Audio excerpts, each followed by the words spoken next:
ओम शांति। अॼु जी मूल्य तारीख़ है 30/5/2025। अॼु मेरा बाप दादा चवनि था मीठे मीठे ॿार त हाणे शांतिधाम सुखधाम में वञण लाइ ईश्वर धाम में वेठा आहियूं। ही सत जो संग आहे जिते तव्हां पुरुषोत्तम ठहो था। प्रश्न आहे तव्हां ॿार बाप सां बि ऊच आहियो हेठि न, कीअं? उत्तर आहे बाबा चवंदा आहिनि ॿार मां विश्व जो मालिक न ठहींदो आहे, तव्हां विश्व जा मालिक ठहींदा आहियो त ब्रह्मांड जा बि मालिक तव्हांखे मां विश्व जो बि मालिक ठाहींदो आहे, ब्रह्मांड जो बि मालिक ठाहींदो आहे। मां ऊचती ऊच बाप तव्हां ॿारनि खे नमस्ते कंदो आहियां, इन करे तव्हां मूंखां बि ऊच आहियो। मां तव्हां मालिकनि खे सलाम कंदो आहियां। तव्हां पोइ चवंदा आहियो बाबा तव्हां मालिक खे बि सलाम। ओम शांति। मिठे मिठे रूहानी ॿारनि खे नमस्ते। रिस्पॉन्ड बि न कंदा आहिनि ॿार, बाबा नमस्ते, बाप दादा नमस्ते। छो जी ॿार ॼाणंदा आहिनि बाबा असांखे ब्रह्मांड जो मालिक बि ठाहींदा आहिनि ऐं विश्व जो मालिक बि ठाहींदा आहिनि। बाबा त सिर्फ़ु ब्रह्मांड जा मालिक ठाहींदा आहिनि, विश्व जो मालिक न ठाहींदा आहिनि। ॿारनि खे ब्रह्मांड जो ऐं विश्व ॿिन्हिनि जो मालिक ठाहींदा आहिनि। त ॿुधायो वॾो केरु ठहिरियो? ॿार वॾा ठहिरिया न, इन करे ॿार पोइ नमस्ते कंदा आहिनि। ॿार वॾा ठहिरिया इन करे ॿार पोइ नमस्ते कंदा आहिनि। बाबा तव्हां असांखे ब्रह्मांड ऐं विश्व ॿिन्हिनि जो मालिक ठाहींदा आहिनि, इन करे तव्हांखे नमस्ते। मुस्लिम माण्हू बि मालिकम सलाम सलाम मालिकम कंदा आहिनि। तव्हां ॿारनि खे इहा ख़ुशी आहे जंहिंखे निश्चय आहे, निश्चय बग़ैर त कोई हिते अची न सघे। हिते जो ईंदा आहिनि उहे ॼाणंदा आहिनि असां कोई मनुष्य गुरू वटि न वेंदा आहियूं, मनुष्य बाप वटि टीचर वटि व मनुष्य गुरू वटि न वेंदा आहिनि। मनुष्य बाप वटि टीचर वटि व गुरू वटि न वेंदा आहिनि। बाबा चवनि था तव्हां हिते ईंदा आहियो, असां कोई मनुष्य गुरू वटि न वेंदा आहियूं। तव्हां ईंदा आहियो रूहानी बाप टीचर रूहानी सतगुरू वटि। उहा मनुष्य त अनेक आहिनि, इहे हिकु ई असांजो सर्व संबंधी आहे। इहो परिचय कोई खे बि हुयो न। भक्ति मार्ग जे शास्त्रनि में बि आहे कि रचता ऐं रचना खे कोई बि न ॼाणंदा आहिनि। न ॼाणण जे कारण उन्हनि खे ऑर्फन चई ॾींदा आहिनि। जो सुठा सुठा पढ़ा लिखा हूंदा आहिनि सम्झी सघंदा आहिनि असां सभी आत्मा आहिनि जो बाबा हिकु ई निराकार आहे। उहो त करे करे बाप टीचर सतगुरू बि ठहींदा आहिनि। गीता में बि कृष्ण जो नाम बालो आहे न। गीता आहे सर्वशास्त्र में शिरोमणी, सभिनि खां उत्तम ते उत्तम। गीता खे कोई माई बाप चईंदा आहिनि। ॿिया जो बि शास्त्र आहिनि उन्हनि खे माता पिता न चईंदा आहिनि। श्रीमद भगवत गीता माता ॻायल आहे न। भगवान जे मुख कमल सां निकतल गीता ज्ञान। श्रीमद भगवत गीता माता ॻायल आहे न। भगवान जे मुख कमल सां निकिती हुई गीता जो ज्ञान।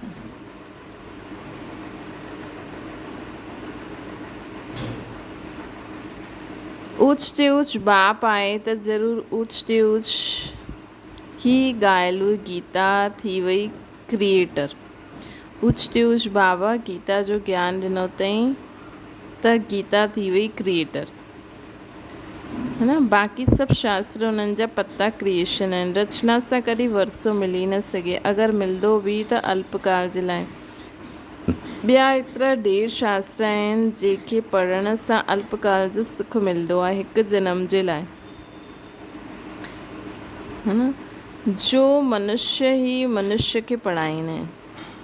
ढेर शास्त्र पढ़ण सां अल्पकाल जो सुख बि मिलंदो आहे। हर प्रकार जी जो पढ़ाई आहे उहा अल्पकाल जे मनुष्यनि जे लाइ मनुष्यनि खे पढ़ाईंदा आहिनि। अल्पकाल जो सुख मिलियो पोइ ॿिए जन्म में पोइ ॿी पढ़ाई पढ़णी पए। हिते त हिकु निराकार बाप असांखे जो पढ़ाईंदा आहिनि, हाणे गीता ज्ञान जो ॿुधाईंदा आहिनि, जो पढ़ाईंदा आहिनि, उन सां 21 जन्मनि जो वरसो मिलंदो आहे। त दुनिया जी चाहे ग्रंथ शास्त्रनि जी पढ़ाई, चाहे स्कूलनि जी पढ़ाई सां हिकु जनम अल्पकाल सुख मिलंदो आहे। बाबा जी पढ़ाई सां असांखे 21 जन्मनि जे लाइ सुख मिलंदो आहे। कोई मनुष्य त ॾेई न सघे, उहो त वर्थ नॉट अ पेनी ठाहे ॾींदा आहिनि। बाप ठाहींदा आहिनि असांखे पाउंड। हाणे बाबा वेही ॿारनि खे सम्झाईंदा आहिनि, तव्हां सभु ईश्वर जा ॿार आहियो न। सर्वव्यापी चइण सां अर्थ कुझु न सम्झंदा आहिनि। सभिनि में परमात्मा आहे त पोइ फादरहुड थी वियो न, फादर ई फादर, त पोइ वरसो किथां खां मिलियो। कंहिंखे दुख कंहिंजा दुख केरु हरे? बाप खे ई दुख हरता सुकरता चइबो आहे। फादर ई फादर जो त कोई अर्थ ई न निकितो न। बाप वेही सम्झाईंदा आहिनि, इहा आहे रावण राज्य। इहे बि ड्रामा में नूंद आहे, इन करे चित्रनि में बि क्लियर करे ॾेखारियो आहे कि इहे रावण राज्य आहे। तव्हां ॿारनि जी ॿुधी में आहे, असां पुरुषोत्तम संगम युग ते आहियूं। बाबा पुरुषोत्तम ठाहिण आया आहिनि। जीअं बैरिस्ट्री डॉक्टर आदि पढ़ंदा आहिनि, जंहिंसां मर्तबो पाईंदा आहिनि, सम्झंदा आहिनि हिन पढ़ाई सां असां फलानो ठहींदासीं। हिते तव्हां सत जे संग में वेठा आहियो, जंहिंसां त सुखधाम में वेंदा आहियो। सत धाम बि ॿ आहिनि, सुखधाम, शांतिधाम। ये ईश्वर जो धाम आहे। बाबा रचंदा आहिनि, जो बाप द्वारा सम्झी करे होशियार थी वेंदा आहिनि, उन्हनि जो कर्तव्य आहे ही सर्विस करणु। बाबा चईंदा त हाणे समझदार होशियार थी विया आहियो त शिव जे मंदर में वञी करे सम्झायो। उन्हनि खे चओ हिन ते फल फूल मक्खन की अक जा फूल, गुलाब जा फूल, वैरायटी शो चढ़ाईंदा आहिनि। कृष्ण जे मंदर में अक जा फूल न चढ़ाईंदा आहिनि, उते ॾाढा सुठा ख़ुशबूदार फूल चढ़ाईंदा आहिनि। शिव जे अॻियां अक जा फूल त गुलाब जा फूल बि चढ़ाईंदा आहिनि। अक त कोई ॼाणंदो, अर्थ त कोई ॼाणंदो न आहे। हिन समय तव्हां ॿारनि खे बाप पढ़ाईंदा आहिनि, कोई मनुष्य न पढ़ाईंदा आहिनि। सॼी दुनिया में मनुष्यनि खे मनुष्य पढ़ाईंदा आहिनि, तव्हांखे भॻवान पढ़ाईंदा आहिनि। असांखे केरु पढ़ाईंदा आहिनि? भॻवान पढ़ाईंदा आहिनि। कोई मनुष्य खे भॻवान कदाचित न चई सघंदा आहिनि। लक्ष्मी नारायण खे बि भॻवान न चईंदासीं, उन्हनि खे देवी देवता चईंदासीं। ब्रह्मा विष्णु शंकर खे देवी देवता चईंदासीं। भॻवान त हिकु बाप ई आहे। उहे सभी आत्माउनि जो पिता आहे, बाप आहे। सभी चईंदा आहिनि हे परम पिता परमात्मा। उन्हनि खे उन्हनि जो सचो नाम शिव आहे, है न। तव्हां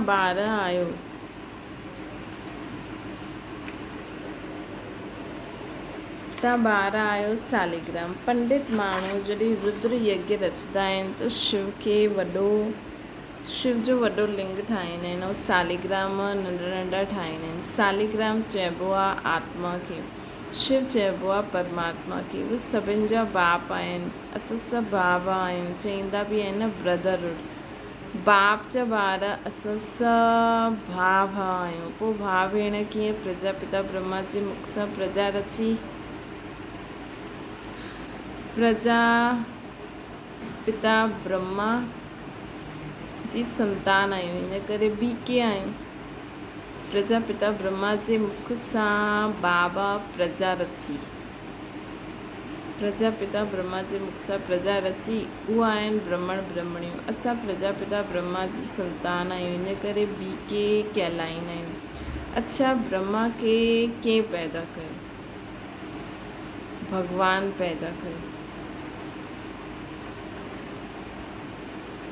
ब्रह्मा विष्णु शंकर ये सभु क्रिएशन आहे। सूक्ष्मतनि जी बि रचना थी वई। ब्रह्मा मुख कमल सां तव्हां ॿार निकिता आहियो न, ब्रह्मण ब्रह्मणियूं कहलाईंदा आहियो। तव्हां ब्रह्मा मुख वंशावली एडॉप्टेड आहियो।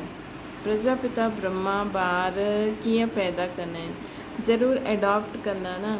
जीअं गुरु जा फॉलोअर्स एडॉप्ट थींदा आहिनि, उन्हनि खे चईंदा आहिनि शिष्य। ॾिसो, शिव बाबा ब्रह्मा बाबा खे एडॉप्ट कई। वो शिव बाबा ब्रह्मा द्वारा असां सभिनि खे बि एडॉप्ट कई। हा, त ब्रह्मा बाबा थी विया, ब्रह्मा असां थी विया उन्हनि जी संतान, है न जी। गुरु जो फॉलोअर्स एडॉप्ट थींदा आहिनि, उन्हनि खे शिष्य चईंदा आहिनि। त प्रजापिता ब्रह्मा सॼी दुनिया जा पिता थी विया न। शिव बाबा ब्रह्मा बाबा खे एडॉप्ट कई, पोइ शिव बाबा ब्रह्मा बाबा द्वारा, त मां थी वई ब्रह्मा मां, पोइ उन्हनि द्वारा असांखे एडॉप्ट कई। त ब्रह्मा बाबा थी वियो असांजो अलौकिक पिता, शिव बाबा पारलौकिक पिता। उन्हनि खे चईंदासीं great great grandfather. Prajapita Brahma त हिते खपे न, सूक्ष्मतन में बि ब्रह्मा आहे, नाम ॻायल आहे न, ब्रह्मा विष्णु शंकर, परंतु सूक्ष्मतन में प्रजा त हूंदी न आहे। प्रजापिता ब्रह्मा केरु आहे, इहे सभु बाप वेही सम्झाईंदा आहिनि। उहो ब्राह्मण माण्हू बि पंहिंजे खे ब्रह्मा जी औलाद चईंदा आहिनि। हाणे ब्रह्मा किथे आहे, तव्हां चईंदा इहे वेठा आहिनि, उहे चईंदा थी करे विया, उहो पोइ पंहिंजे खे पुजारी ब्राह्मण कहलाईंदा आहिनि। हाणे तव्हां प्रैक्टिकल में आयो, प्रजापिता ब्रह्मा जा ॿार आपस में थी विया भाउ भेण। ब्रह्मा खे एडॉप्ट कयो शिव बाबा, चईंदा आहिनि मां हिन बूढ़े तन में प्रवेश करे तव्हांखे राजयोग सिखलाईंदो आहियां। मनुष्य खे देवता ठाहिणो इहे कोई मनुष्य जो कमु न आहे, बाप खे ई रचता चइबो आहे न।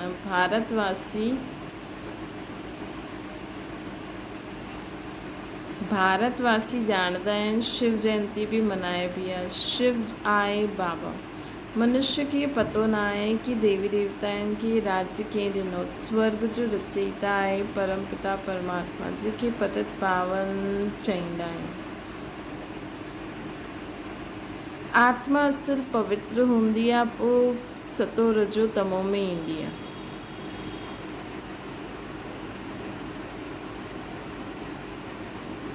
त बाबा चवनि था आत्मा असुल पवित्र मथां खां ईंदी आहे, पोइ सतो रजो तमो में वेंदी आहे। हिन समय कलयुग में आहिनि सभु तमो प्रधान, सतयुग में सभु सतो प्रधान हुया। अॼु खां 5000 वर्ष पहिरियों लक्ष्मी नारायण जो राज्य हुयो। 2500 वर्ष देवताउनि जी डिनाइस्टी हली, उन्हनि जा ॿारनि बि राज्य कयो। Lakshmi Narayan ji first, second, third, fourth, ईअं 8 ॿार गद्दी हलाईंदा आहिनि। मनुष्य खे इन ॻाल्हियुनि जो कुझु बि पतो न आहे। मनुष्यनि खे इन ॻाल्हियुनि जो कुझु बि पतो न आहे। हिन समय सभु तमो प्रधान पतित आहिनि। हिते हिकु बि मनुष्य पावन थी न सघंदो, हिते हिकु बि मनुष्य पावन थी न सघंदो आहे। सभी पुकारदा आहिनि हे पतित पावन अचो, अची करे पावन ठाहियो। त पतित दुनिया थी न, इन खे ई चइबो आहे कलयुग नर्क। नई दुनिया खे स्वर्ग पावन दुनिया चइबो आहे। पोइ पतित कीअं थी इहे कोई न ॼाणंदा आहिनि। भारत में हिकु बि मनुष्य न जो 84 जन्मनि खे ॼाणंदो आहे। मनुष्य मैक्सिमम 84 जन्म वठंदा आहिनि, मिनिमम हिकु जन्म वठंदा आहिनि। मनुष्य मैक्सिमम 84 जन्म वठंदा आहिनि, मिनिमम हिकु जन्म वठंदा आहिनि। भारत खे अविनाशी खंड चइबो आहे न, छो जी हिते ई शिव बाबा जो अवतरण थींदो आहे। भारत खंड कॾहिं विनाश न थी सघंदो आहे। बाक़ी जो अनेक खंड आहिनि उहे सभु विनाश थी वेंदा आहिनि। हिन समय बाक़ी जो अनेक खंड आहिनि उहे सभु विनाश थी वेंदा आहिनि। हिन समय छो जी शिव बाबा जो अवतरण भारत में ई थींदो आहे न, हिन करे अविनाशी खंड आहिनि। भारत खंड कॾहिं विनाश न थींदो आहे। बाक़ी सॼा खंड अनेक जेका आहिनि उहे विनाश थी वेंदा आहिनि। हिन समय आदि सनातन देवी देवता धर्म प्राय लोप थी वियो। कोई बि पंहिंजे खे देवता न कहलाए सघंदो आहे, छो जी देवता ऐं सत प्रधान पावन हुया। हाणे त सभी पतित पुजारी थी विया आहिनि। इहे बि बाप बि सम्झाया आहिनि। भॻवान वाचे आहे, भॻवानु सभिनि जो बाप आहे। उहो हिकु ई बार भारत में ईंदा आहिनि, है न। बाबा हिकु ई बार भारत में ईंदा आहिनि। कॾहिं ईंदा आहिनि? पुरुषोत्तम संगम युग ते।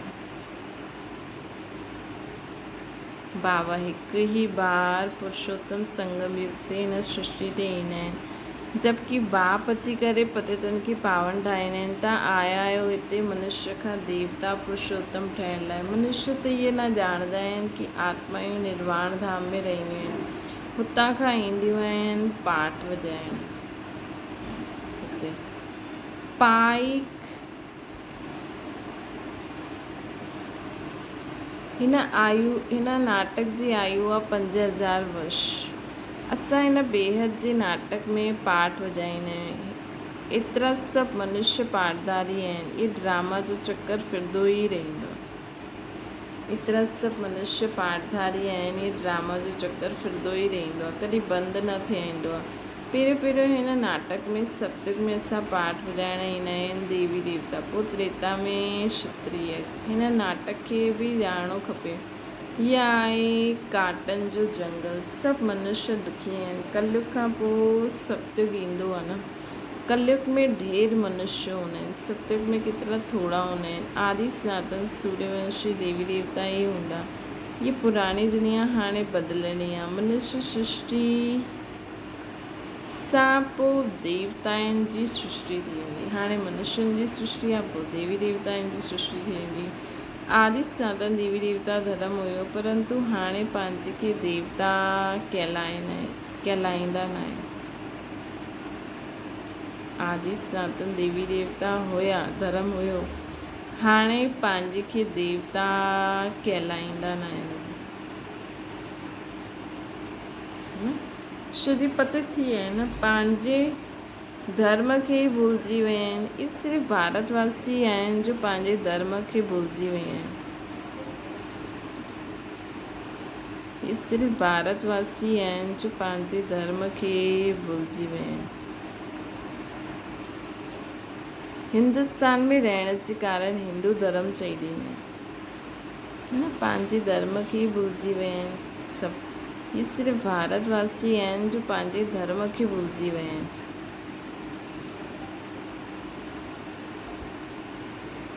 हिंदुस्तान में रहण वारा हिंदू धर्म चई ॾींदा आहिनि। देवताऊं त पावन हुया, इहे पते त इन करे पंहिंजे खे देवता चई न सघंदा आहिनि। देवी देवताउनि जी पूजा कंदा रहंदा आहिनि, पंहिंजे खे नीच पापी चईंदा आहिनि। बाप सम्झाईंदा आहिनि, तव्हां पूजियो हुयो, पोइ पुजारी पते ठहिया आहियो।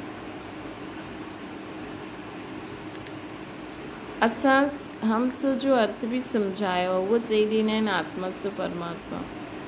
इहे कूड़ो अर्थ आहे, कूड़ी काया कूड़ी माया। सतयुग में हीअं न चईंदासीं। सचखंड जी स्थापना बाबा कंदा आहिनि। कूड़ खंड पोइ रावण ठाहींदो। असां ही आत्मा निराकार आत्मा, पोइ देवता धर्म में आयासीं, पोइ क्षत्रिय वैश्य शूद्र ठहिया, हाणे वरी निराकार ठही करे परमधाम में वञूं था। सचखंड जी स्थापना बाबा कंदा आहिनि। कूड़ खंड पोइ रावण ठाहींदा आहिनि।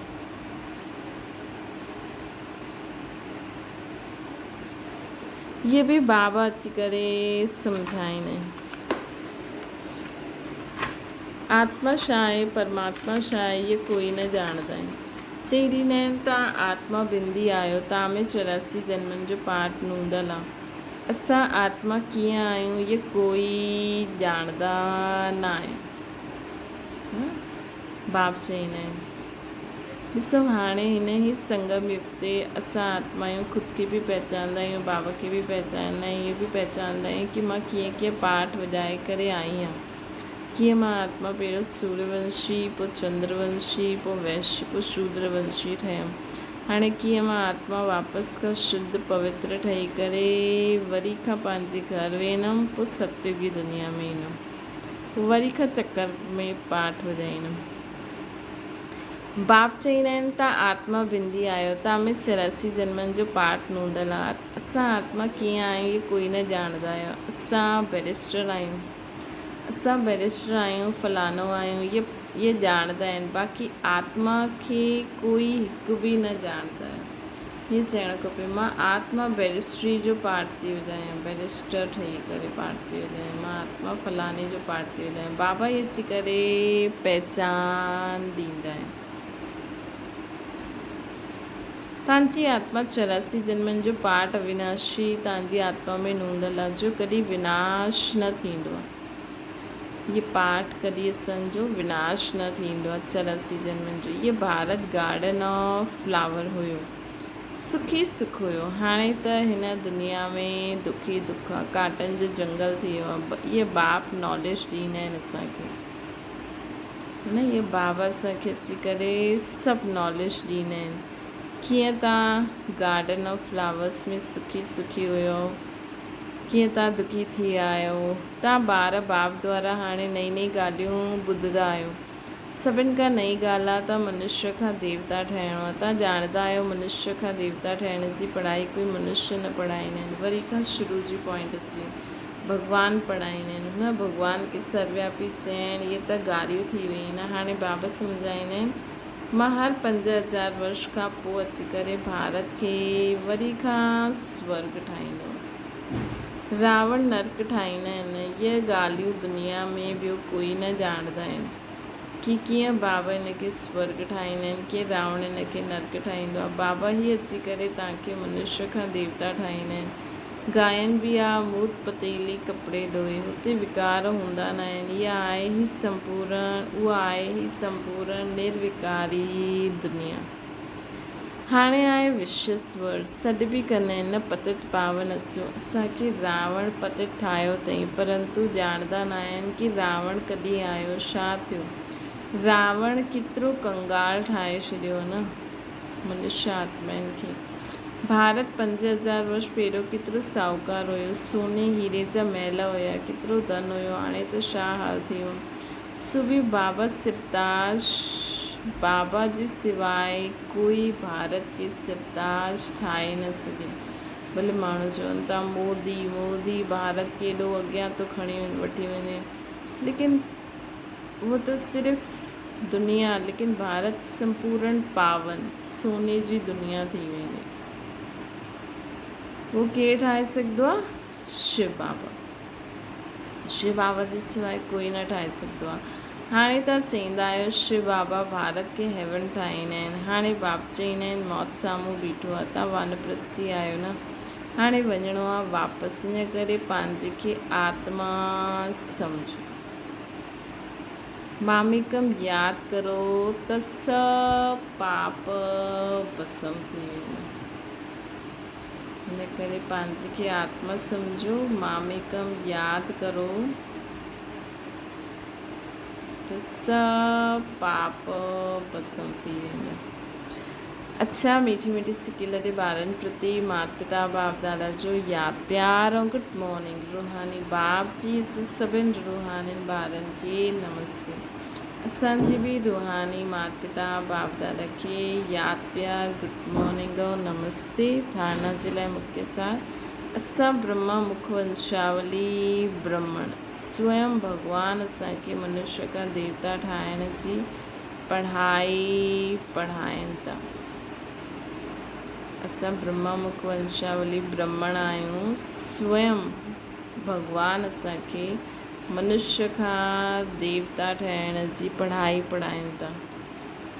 हिन नशे में ऐं ख़ुशी में रहणो, हिन नशे में ऐं ख़ुशी में रहणो। पुरुषोत्तम संगम युग ते पुरुषोत्तम ठहिण जो पुरुषार्थ करणो, न पुरुषोत्तम संगम युग ते पुरुषोत्तम ठहिण जो पुरुषार्थ करो।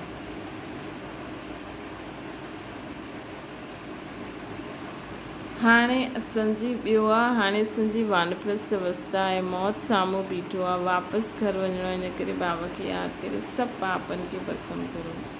ब्रह्मा मुख वंशावली असां ब्राह्मण आहियूं। भॻवानु असांखे मनुष्य खां देवता ठाहिण जी पढ़ाई थो पढ़ाइनि। हिन नशे ऐं ख़ुशी में रहणो आहे। पुरुषोत्तम संगम युग ते पुरुषोत्तम ठहिण जो पुरुषार्थ करणो।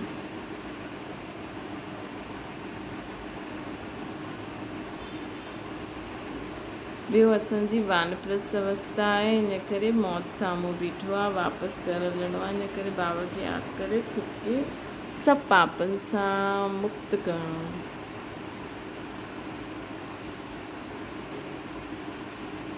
वरदान आहे नॉलेज रूपी चाबी द्वारा भाग्य जो अखुट खज़ानो प्राप्त करण वारा मालामाल ठहो।